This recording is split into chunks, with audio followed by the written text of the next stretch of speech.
Right. Good. You can see this one has long hair. So I'll use this one to explain better for you guys to see. So as I was saying, this is my own way of installing locks, and I feel it's better because I've been installing locks for more than 5-10 years now. And this method has been the method that has been working for me. I've never heard of a client complain that their locks spoiled because of this method. So I want to let you know something today, that if you are installing, if you have an extension that you want to install to the hair, the loose part of the extension, which is this head, and the loose part of the person's hair cannot fuse together enough for it to give a very tight installation. The reason is because this is loosed, nothing is holding it back together. So in this video, what I'm going to be showing you is that this part, you can see this part that I left like more like an afro, that part need to enter part of these locks, because part of these locks now, the locked part, that is the part that is holding the installation. That is the part that is making the installation to stay very firm. So if you do not tuck in most of those hair there, the locks will not install properly. So since we have long hair now, I want to show you something. So there's a way I do it. Watch.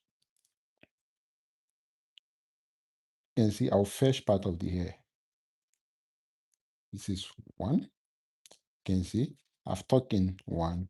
Now I will go up a little and tuck in another portion. This is two. Now I'll go up again and tuck in the third portion, which is three. Now, why did I do that? I did it because if I want to wrap, I don't want the where I started my wrapping to be obvious. That's why I separated it into 3 different groups. So now when I wrap the first one like this, can you see it? You can see it, right? That is the reason why I did it that way. But if you use a whole lot of the hair to do the wrapping, it's definitely going to show. I'll show you one bad example so you can also learn and see the difference, or you distinguish between the good and bad. So after you exhaust the last one like this, now you can see the part of the extension is still remaining. Now this is part of the hair. Now, if it's for some people, they want to pack the whole hair and start wrapping.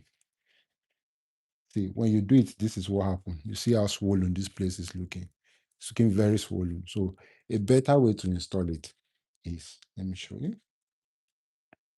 You'll be picking a portion bit by bit. This is what I picked.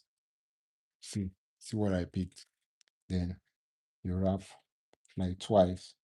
You don't allow it to finish. You wrap, then you drop it. You pick another one. You wrap again. You drop it. You crochet it in, you drop it. You keep, as you are doing it, you are progressing. It's not like you stay in one place and you're wrapping. No,